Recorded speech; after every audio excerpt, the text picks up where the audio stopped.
so I want to go through a hip thrust. If you're at the gym and they have a hip thrust machine, I love the hip thrust machine. The setup is so easy. So whenever I'm at the gym, I always use a hip thrust machine. If I'm not at the gym, then I'm going to use this setup either with a box or a bench and then the barbell.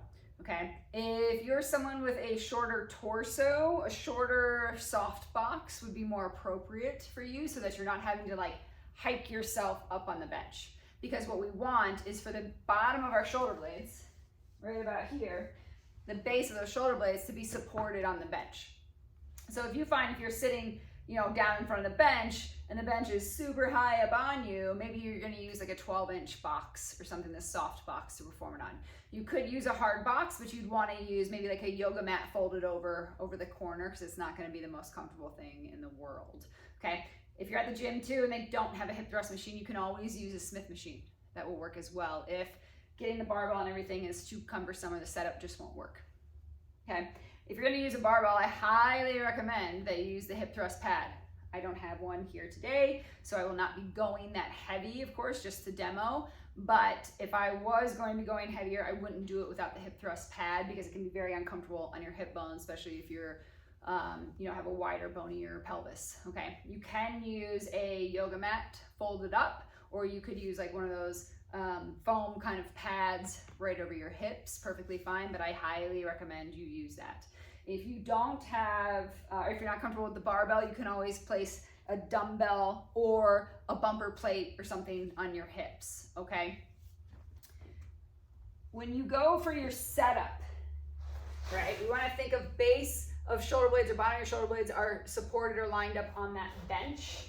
I wanna pull that barbell over my lap, make sure I'm centered in it, okay? I like to pull my legs in. I have a little bit longer legs, so I wanna make sure that they're nice and close so I don't have to do a ton of adjusting once I get up, but a little bit will be needed because you want your knees to be at about a 90-degree angle at the top of the hip thrust position.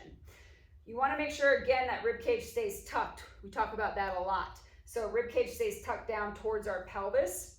And I actually want to keep my head tucked down. So I tell people, just keep looking down at your knees the whole time, and that will prevent you from flaring open at the top, which is what we don't want because then we'll lose the connection to our posterior chain. So the more that we can stay tucked, rib cage, chin tucked down, we're going to get more posterior chain recruitment, which is important, okay? Your arms can totally be up and supported on the bench. I recommend it because it's going to help with stability. We just want to make sure we're not driving those elbows down into the bench to help us with the lift, okay? So arms are open. They're supported on that bench. If you want a mini band around your knees to get a little bit more glute activation, that is perfectly fine, okay? I'm going to use my fingertips on the bench or on the barbell to help balance the barbell because it can get kind of wobbly as you're coming up and down, right? So from here, I'm going to take a breath in. I'm going to bridge my hips up. Hands are on that barbell for a little bit of support. I'm going to try and get my knees as close to 90 as I can. Again, I'm keeping tucked here. Rib cage is tucked, chin is tucked down. Hands are on that barbell for balance. I'm going to drop everything down. My pivot point is right at the base of those shoulder blades. I'm going to drive up through my heels and squeeze my glutes at the top. Okay? So again, I'm going to drop everything down. Chest comes down, rib cage stays tucked down as far as comfortable. I'm going to drive through my heels. Come straight up to the top, okay? At the top here, again, we want to prevent flailing open. We want to prevent hyperextension through that low back, okay? One thing you can do also at the top to help, nice straight plane here, but give yourself a little bit of that tuck under of your pelvis to get a little bit more glute activation is perfectly fine, right? If you feel a lot of your quads working and not your glutes, that most likely means that your feet are in too close, right? You're greater than that 90-degree angle at the knees, and you just need to walk your feet out a little bit. If you come up into the hip thrust and you're like, oh my gosh, it's all hamstrings, no glutes, that means that your legs are probably a little bit too far out, okay? And you just need to walk your heels in a little bit. So I hope that was helpful for the hip thrust. Specifically in our programming is a 1 1/4 hip thrust. So you're gonna do your same hip thrust, right? I'm gonna come up, I'm gonna drop down a quarter. I'm gonna come back up to the top. Then I'm gonna come back all the way down. So I'm gonna come up. I'm gonna drop a quarter. I'm gonna come back up. I'm gonna go all the way down. Right? So it's 1 1/4. Up, quarter down, all the way up, all the way down. That's your rep. Okay? If 1 1/4 is too much, then just perform the normal hip thrust. And maybe you hold it for a few extra seconds up in the top, really squeezing those glutes. Perfectly fine. Cool? All right. Let's move on to our Bulgarian split squat. So you can use a bench. You can use, sometimes they have the Bulgarian little rolls. Those are fabulous, right? But typically you'll probably be on a bench. I prefer for your foot to be flat versus up on the toe, just so you can get more range of motion there. Commonly people are always like, I don't know how to set up my stance. One common trick that people like to use, right? If you sit on the bench, you put your leg out, you stand up, right? That's gonna give you somewhat of a position where you should be for that Bulgarian split squat, okay? I find that that's a little far for me, again, since I have longer legs. So what I'll typically do, get my dumbbells, right? And I'll find where that position feels good. So I'll do a few reps without the weight. Once I find where it feels good for me, I'm just gonna move my weights next to where my front foot should be. And every time I'm done, my weights go directly back there, okay? Because I know that's where I'm gonna line my front foot up, right? So I'm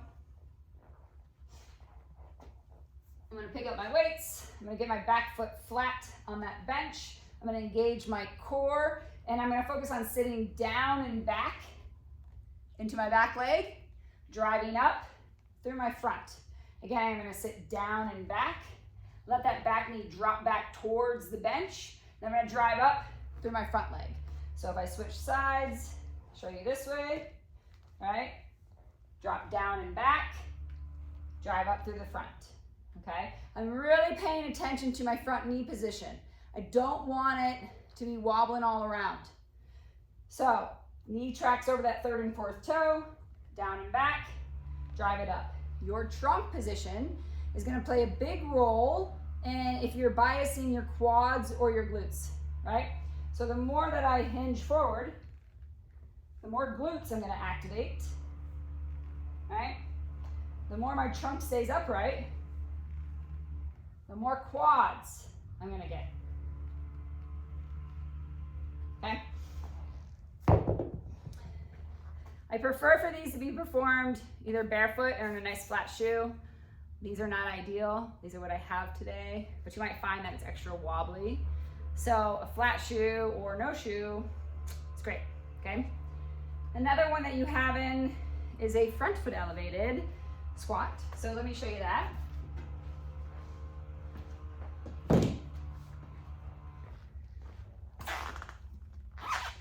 So you can elevate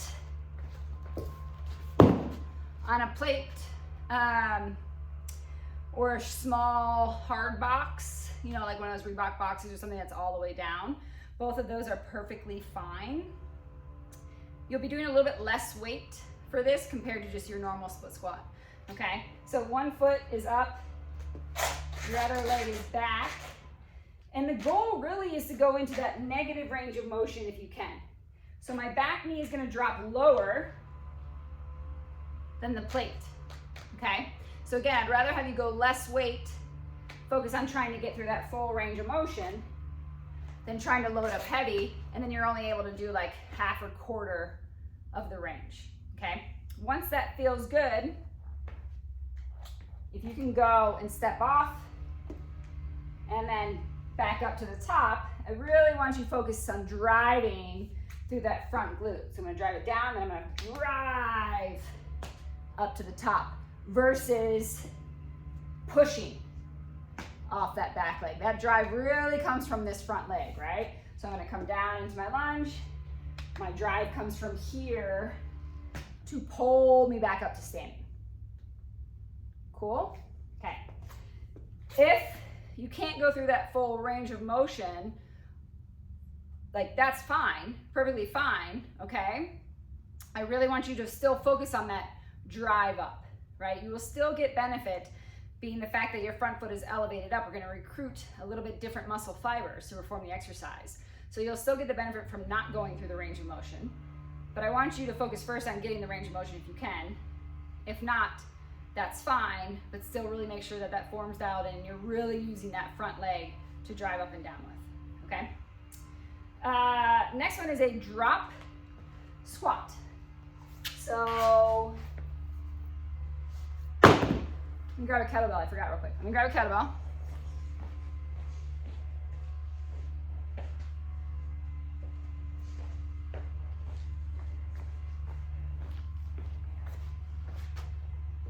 So this exercise is all about deceleration loading, so accepting load. So if any of you, especially skiers or even, you know, like mountain bikers, anything that you're decelerating and your legs are accepting load, this exercise is great. It's also good for our bone health, okay? So what we're gonna do here is start with our kettlebell. Hands are gonna grip right where the handles meet the ball of the bell. And I'm literally gonna start in a squat position. I think we have a quarter depth to start with. So I'm here, I'm gonna drop the kettlebell, and I'm gonna catch it, right? I'm here, I'm gonna drop it, and I'm gonna catch it. So you're gonna go as far down as comfortable. If you're perfectly comfortable going full depth squat, love it, do it. So I'm gonna start here, and I'm gonna catch it in the bottom of my squat. Stand up, start here, drop it, catch it in the bottom, okay? Really make sure, right, we've gone over this, watching that knee position. I don't want those knees to cave in. If you find going full depth, you're getting that valgus or knees caving in. Okay, you're gonna start here, then you're gonna catch it here. Start here, catch it here. So you're just really making sure that you're sitting your hips back, dropping the weight and catching it. It does not need to be heavy. So totally start light, right? If you don't have a kettlebell, you can do it with a dumbbell. I haven't actually tried this yet. Let's see how this goes. Hopefully it won't be a disaster, but. All right, I'm gonna start here. All right, good. So I'm gonna start here, I'm gonna drop it, then I'm gonna catch it anywhere between a quarter and full depth of your squat. So I hope you enjoy block number 2 and that you're feeling stronger and getting more comfortable with the lifts. And of course, if anything comes up or you want any more clarification or questions or anything, make sure you email me or message me directly. Cool? All right, ladies, enjoy.